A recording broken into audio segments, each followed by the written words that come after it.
What up, everybody? Thank you for clicking onto this video. We are the Two Stubborn Nigerians podcast, and we're here today with another one of our weekly album reviews. And this week, we will be reviewing And Then You Pray For Me, the brand new album by WestSide Gunn. It came out on the 13th of October, 2023. It's 21 songs, 1 hour and 15 minutes long.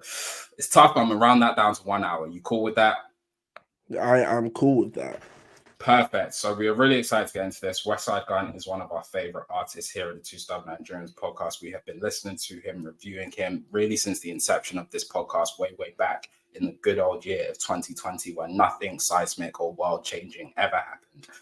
But before we get into this, if you are a fan of this sort of thing, we do this weekly on our podcast channel here on YouTube, Two Stubborn Nigerians. And of course, on our podcast channel on Spotify, Apple Music, Amazon Podcasts, wherever you get your podcasts from. We really appreciate it if you hit that subscribe button, like a video, share it, leave a comment, let us know what you think of it. Let us know what you think of the setup, the acoustics. Let us know what you think of this album, any albums we should be listening to. We'd appreciate it if you check out our socials on Instagram and TikTok. You can find us at 2_stubborn_Nigerians. And on Twitter, you can find us at 2S Nigerians. But we are here to really celebrate the Fly God. It's Fly God season.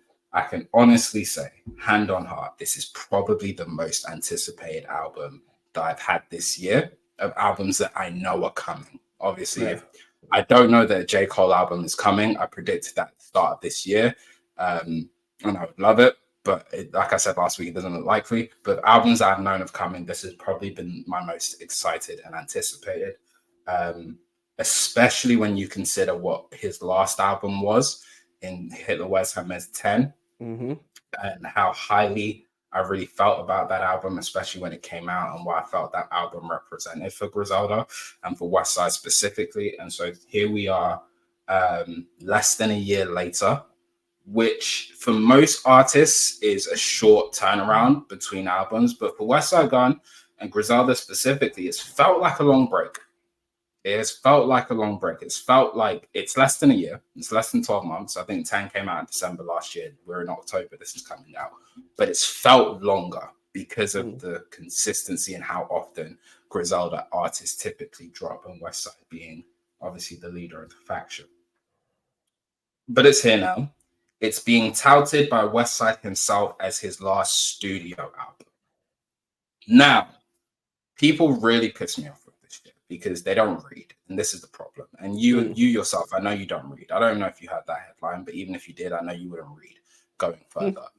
He has said it's his last studio album because he's done creating albums in this mold in which he's created albums. He said he wants to go back to the way he used to do it, where he'd create projects in the space of 2-3 days. If 7 songs was all he had, he'd just make those 7 songs, drop it, and put the shit out. 12 songs was what he had, he'd make the 12 songs, drop it, and put the shit out. He doesn't want to do the whole, like I said, this has been a longer time between projects for WestSide Gunn because they've been treated as albums. So it's not like this is the last WestSide Gunn project we're going to get, but this is the last time he's going to market it as an album. So I just want to make that clear at the outset now before we get started. But we're here. How many listens? This is a first reaction, obviously. So the album just came out yesterday as we are recording this. We're recording Saturday, the 14th of October. As I mentioned, the album came out on the 13th of October. How many listens have you got in? Not as many as I'd like. I've listened to it twice, 2.5 times, I'd say. I'm literally about the same. I've got 2.5 listens in. So this is a first reaction, not a full Two Stubborn Nigerians review as we typically do. If you want to catch how we typically go down our review path, you can check out any of the videos here on our podcast YouTube channel, or of course if you're listening audiastically, any of the previous tracks which are out there, of which there are over 101.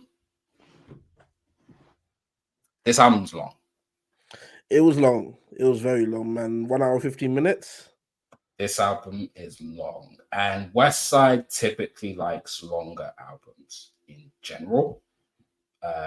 10 was about 50 minutes, but if you go back to sort of Hitler Wears Hermes 8, that was an hour, or side B at least was an hour. Hitler Wears Hermes 7. West can fluctuate. West can fluctuate. Sometimes he does long albums, sometimes they're short albums, depending on how he's feeling. But this one felt long. This one really felt long. but it had an all-star cast of features. Like, and for me especially, I don't know if this is the same for you, an unexpected number of features. Not number of features, but people that are featured. Like, we know who the usual suspects are with a WestSide Gunn album. Like, you know Benny and Conway are going to be there. You know Stove's going to be there. You can guess a Rome Streets. You can guess a Jay Worthy, Smoke Dizza, those types of names. First voice I'm hearing after AA Rashid being JID. Yeah. Surprising. Yeah, no, Paul didn't expect that one. I didn't expect that one. I'll be real. There were a few features on here that I heard them and it was like, I must be hearing this incorrectly. Like JID, hearing JID's voice was a surprise. Hearing Ty Dolla $ign's voice was a surprise. There were a few features, man, where just like, whoa, I did not expect to be hearing this voice on this album. Like, I thought this was gonna be a Griselda album where, hey, we're gonna hear a lot of Stove God Cooks, we're gonna hear a lot of WestSide Gunn, and everyone else is gonna be some of your favorites from Griselda. But it just wasn't that, man. We did hear a lot of Stove God Cooks, which I'm never upset about. I'm never ever upset about. You're gonna be all right if we put Stove on every track. It's that simple. Listen, at this point, in fact, I was gonna get into this later. We're gonna do this now. Stove God Cooks, you're too good to be only appearing here. I need an album. I need an album desperately at this point. It's becoming a desperate need. I don't know if I'm gonna make it at this point. Like, I'm really fearing death at this point. So please, just for Raheem at this point, please. But no, yeah, Stove God Cooks shined. Everyone shined. There was no bad features on this album. I was just surprised at the number of features and the fact that all what's the word? The variance, the diversity of the features, the variety. Thank you. The variety of the features was surprising. Yeah, no, I've always said I think West is the best curator of music or in hip hop right now. I didn't expect WestSide Gunn in gigs. I'll be real. Brother. I didn't. Let alone gigs. I didn't expect WestSide Gunn and Denzel Curry. Let alone we then get to gigs. Like, when I saw Denzel Curry's name, I was like, what? On a Griselda tape. But obviously, all of those features contribute to how long the project is, and I have to specify like that. It is a long body of work, and it does affect personally my enjoyment of the project. But we'll get into it. Let's get into it in the way we know how. What are your initial, just talk to me thoughts? I know you may not pick up at themes or anything like that, but talk to me about your initial thoughts overall on the project. It was a good project, man. It was a good project. I can't say it was bad. I think the length of the project affected me a little bit. So I saw immediately when I was downloading it that, this album's 1 hour and 15 minutes, which was surprising because although, yeah, WestSide Gunn has released long albums in the past, for me, coming off of X, I kind of expected him to do something similar with Time, where it's like, okay, maybe we're looking at close to an hour or around that sort of area. I didn't expect well over an hour because 1 hour 15 that's it. You're in long album territory after you get to an hour. And I think that definitely affected my enjoyment a tiny bit. You know, you got some songs where it's like, anytime there was a dip in quality, I definitely was there thinking, okay, this might have been able to be cut. And that's another thing with this album coming off of X, which to me, I know obviously you have different opinions on this, but for me, X is my favorite WestSide Gunn album there is. Like, it's been the best listener experience when it comes to WestSide Gunn for me. And that album didn't have any low points for me. That album is something that song 1 to song end is amazing. This album doesn't have any bad music on it. There's no bad music on here. But that being said, the highest points are vastly different to the lowest points on this album. Like, comparatively speaking, there's songs on here where it's like, wow, this is this is amazing. Wow, yep. This is why I was excited to turn on the WestSide Gunn album today. And then there's songs on here where it's like, I'm not gonna skip this because I need to review it. But if there wasn't a review, I probably would have gone back to the song before this because I loved it, or I might have gone to the song after this because I already heard the album once. I know the song after this is amazing. Cool.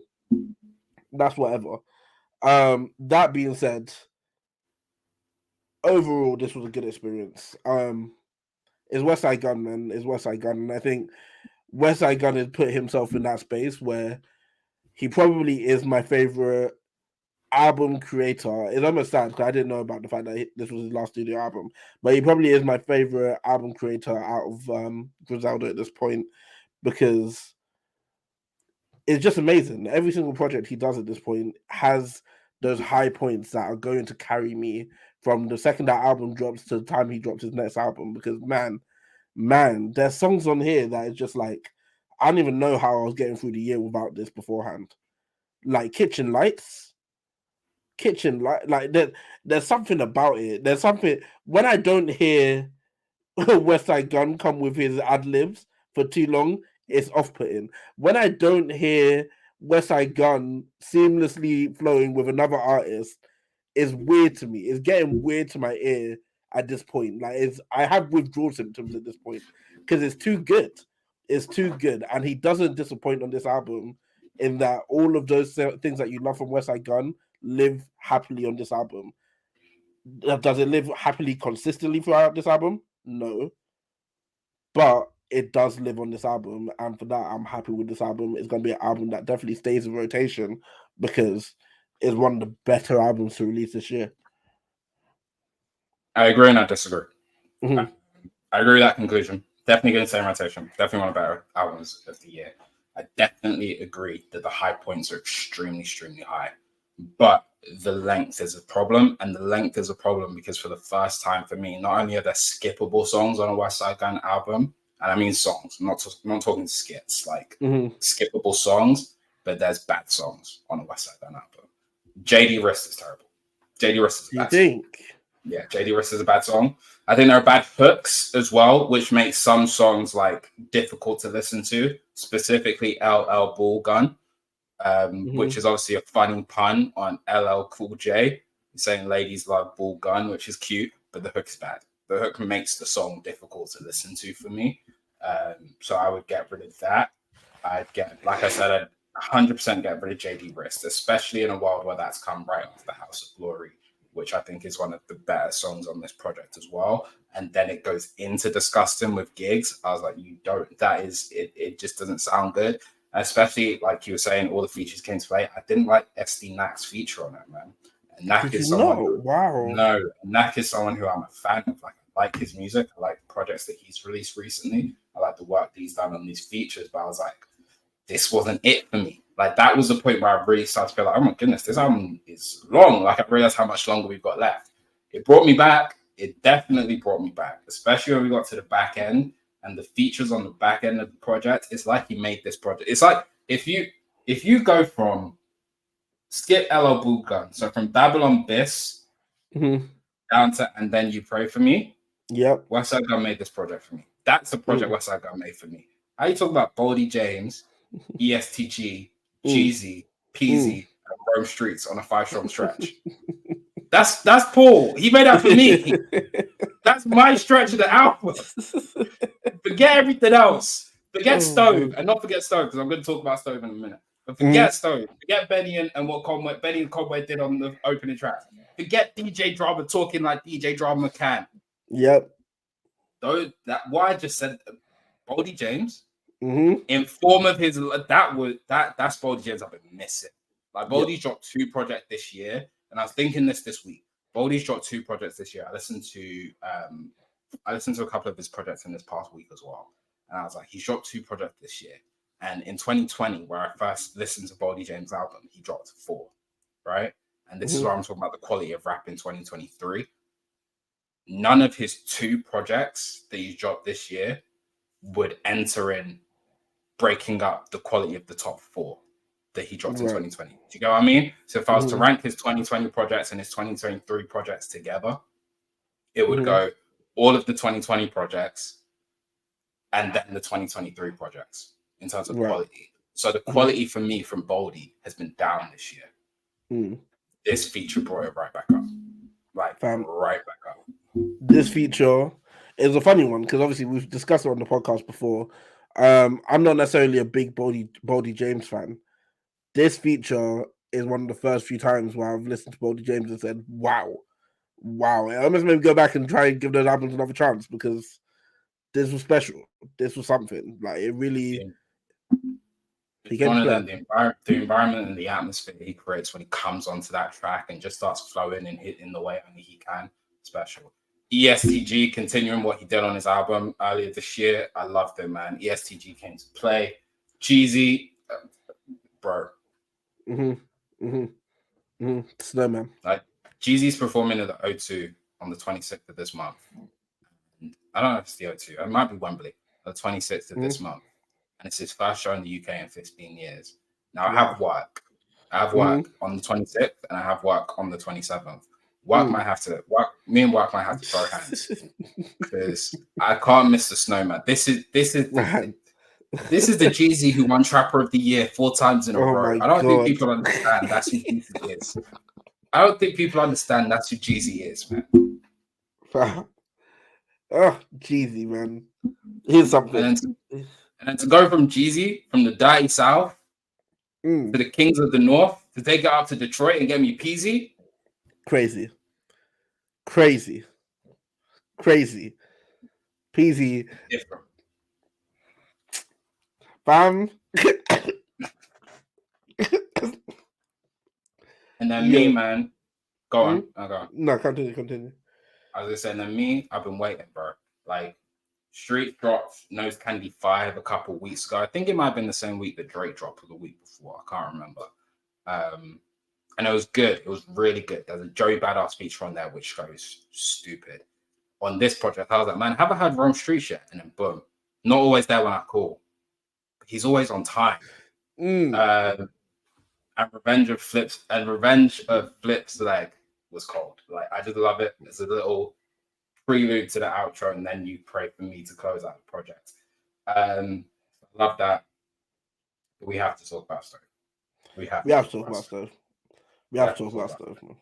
And this is why I can never be accused of being a hater, because I'm stupidly objective.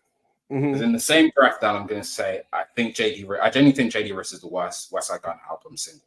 I think it's the worst WestSide Gunn album quest song. I will say that clearly. And Stoke Got Cooks is on there. Yeah. Right?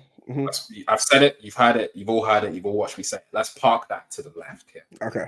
To the left. Let's parallel park that motherfucker sideways. Right? Man. As a certain unnamed rapper once said. And let's pick up Kitchen Lights. And that's the best song. That's the best WestSide Gunn song I've ever heard. Bravo. I think it's better than Mr. T. Better than Elizabeth. Better than Hell on Earth Part 2. I think it's probably the best. I'll have to go back and I'll have to do my Googles. I'll have to do my research. I'll have to get my footnotes and do all of the cliff notes and all of that nonsense that I like to do. But I genuinely think Kitchen Lights may be the best WestSide Gunn, at least album cut, but maybe the best WestSide Gunn single I've heard. Like ever. That it's spiritual.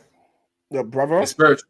Remember when Switches on Everything came out last year and I told you it was a spiritual experience, you need to go and listen to it? And then you heard it and I was like, oh my goodness, this is a spiritual experience. Yep.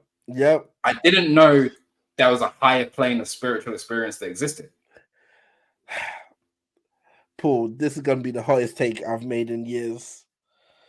It's going to be the hottest take I've made in years. But I think when it comes to rappers, I genuinely believe that Stoke Got Cooks is my favorite rapper in the world right now. Yeah, man. And it's insane, Paul. It's insane because he hasn't dropped an album since 2020? But somehow, based on these features alone, is like at this point, you can't not be my favorite rapper because every single time you come onto these songs and I hear your voice on these songs, it's a different worldly experience for me every single time. Paul, you mentioned Kitchen Lights. Let's talk about House of Glory for a second. Yeah, Can we talk about House of Glory for a second? Because as you said, Kitchen Lights might be one of your favorite WestSide Gunn singles of all time. Brother, House of Glory, it came on this morning even. It came on this morning as I was getting ready. And I just thought to myself, like, Stove God Cooks has, like, if this was any other artist trying to take Stove God Cooks' spot right here, it wouldn't work. It wouldn't work. And I'm talking about artists that I love. It could be some of my favorite artists in the world. This single would not work if it was not Stove God Cooks. And his ability to take songs to that next level, we don't talk about it enough. Like, the music industry has not celebrated Stove God Cooks the way that he needs to be celebrated as an artist, because he is one of our best. He is one of our best. And I can't celebrate him enough for what he's done on this project, what he continues to do on these WestSide Gunn projects, what he did on his own project years ago, what he continues to do on every single Griselda feature he gets. I need more. And I'm never going to be satisfied because it's too good. It's genuinely a November 2018, August 2018, because I believe that's when Senator 3 came out, but don't quote me. But like summer 2018 to March 2020, Benny the Butcher run that Stove is on right now, since Reasonable Drought, which was 3.5 years ago yesterday. So that's the level of run he's on in terms of. Benny said it on one of his features. I'm here to smoke everything like I'm 07 Wayne. And that's what Benny did from 2018 through to 2020. And that's what Stove's doing. Every time I hear him, every single time. Like I went back and listened to some Boldy this week. I went back and listened to his tape. Real Bad Boldy. Yeah, Real Bad Boldy from 2020. And there's a song on there with Stove, 1,000 Pills. And I forgot about it. I just remembered how unbelievable Stove sounds on that track. Like unbelievable. And these are like WestSide Gunn is a superstar in hip hop. I think we can agree. I think we can agree. Like even just commercially now, like you won't have the numbers, but the recognition is superstar level, right? We agree on that. Boldy isn't, right? And so then when you go on a Boldy James project and you hear Stove giving a verse of the exact same quality that he does on the WestSide Gunn shit, that's like, oh shit, this is just your standard. Like this is your standard. You ain't even playing up to the level of competition. You ain't saying, oh, this shit, you ain't even saying, oh, like this is a big album. Let me go high. Like, no, this is just what I do. This is just my Mondays. This is just a Monday thing. And to, like you say, to do it consistently on the same album as well, on different songs, and again, you change the complexion of the song and the album each time. He's in a special vein of form right now.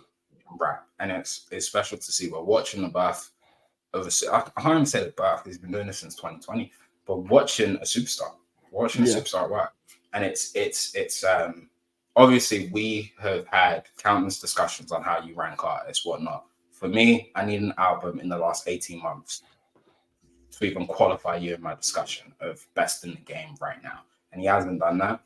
But from a quality standpoint, like at a consistency standpoint, and then a sense of who do I enjoy hearing standpoint. There's very few man or seeing their name on a project more than Stove God Cooks. Like that simple. Very few.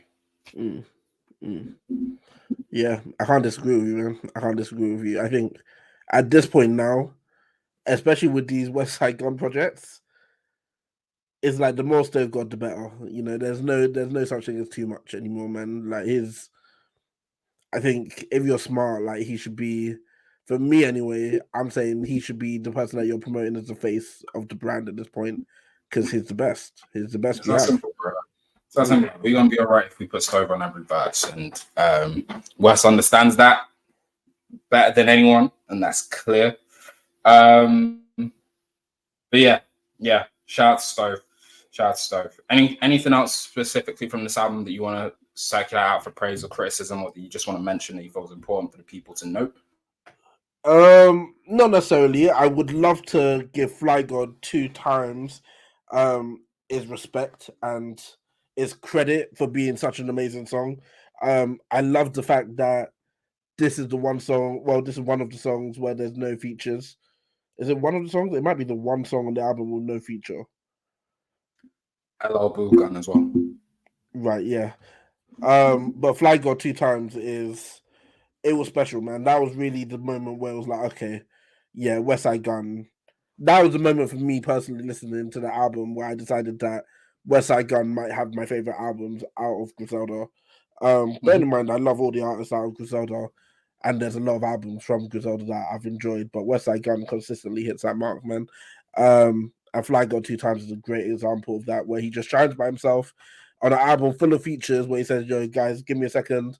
Let me remind these guys that I'm really West Side for real, and he goes crazy. But yeah, man, the whole album as a whole, quality is amazing. I'm a big fan of it. Do you want to take it to the scales? That's so crazy. We're about to do that. We're going to talk about Conway and Benny. Ain't that crazy? It's crazy, but it's so easy to do this album. Like, it's so very easy to do this album. That's the quality of this album. Like Conway and Benny were sensational on their respective songs of Mama's Prime Time with Conway, and then Costas with the three of them. And you could talk about the high points of this album without even talking about them. You know what I mean? We haven't mentioned the fact that Rick Ross is on this album. Yep. Like we haven't spoken about it. And Rick Ross in not laid back Rick Ross. Like it wasn't just Rick Ross coming in and just sitting in the chair rapping. Like it felt like he stood up. You know what I'm saying? It felt like he's standing up in the booth when he rapped this one.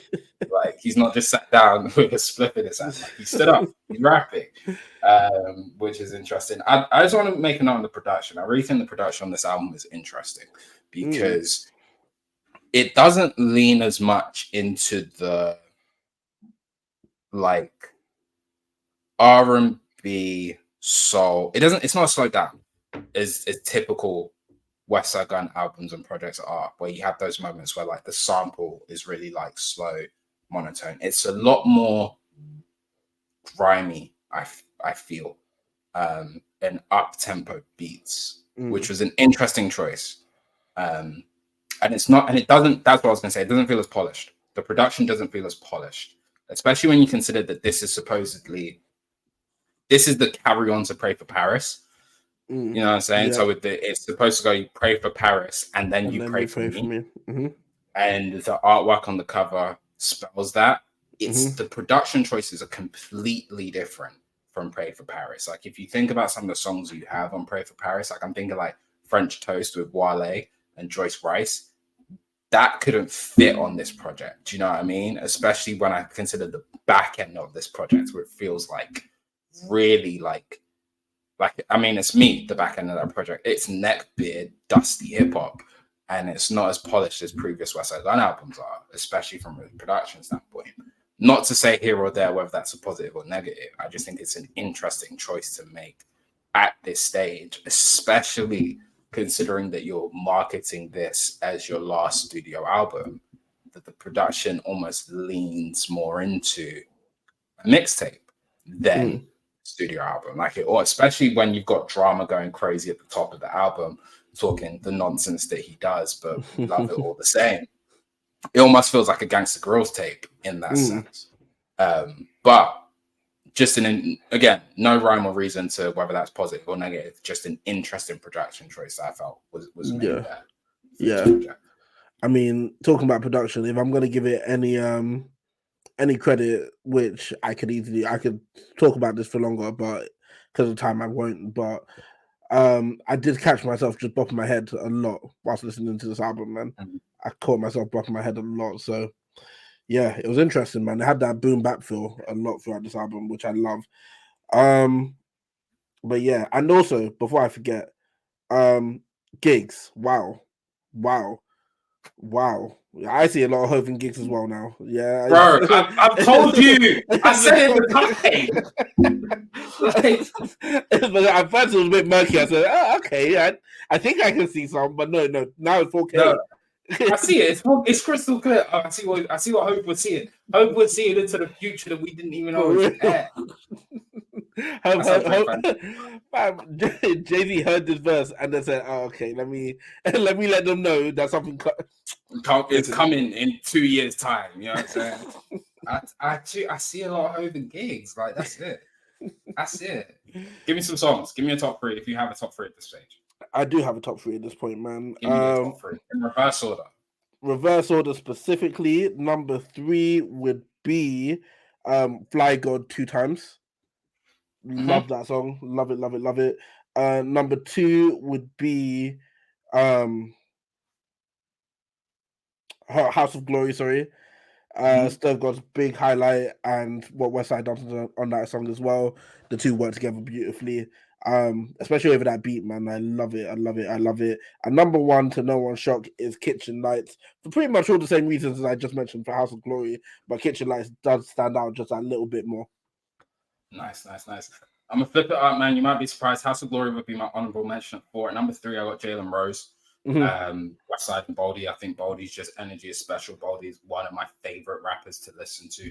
So when he's in that type of form, I love that. It's special to me. It means something to me. That shit mean a lot to me. That's what I'm talking about.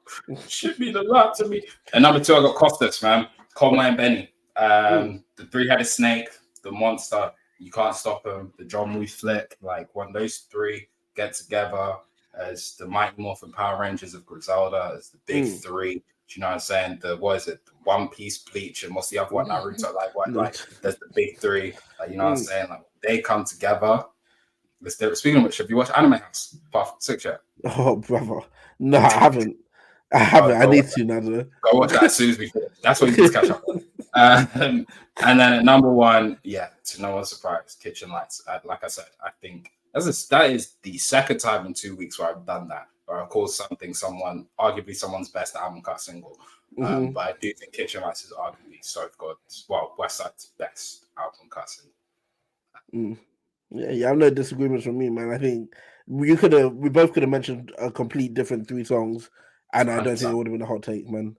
It's a good album. It's a good album when it's all said and done. It's a good album. It's a great album. It's a mid album. It's like one way to find out. Only one way to find out, man. Let's take it to the 2 Stubborn Nigerian scales. The 2 Stubborn Nigerian album rankings go as such. I hate that I ever listened to this. Won't be listened to again. Whole lot of mid. Might stay in rotation for about a week. Pretty damn good. Serious project. And then either me and or Paul can give the album our 50% stamp of approval.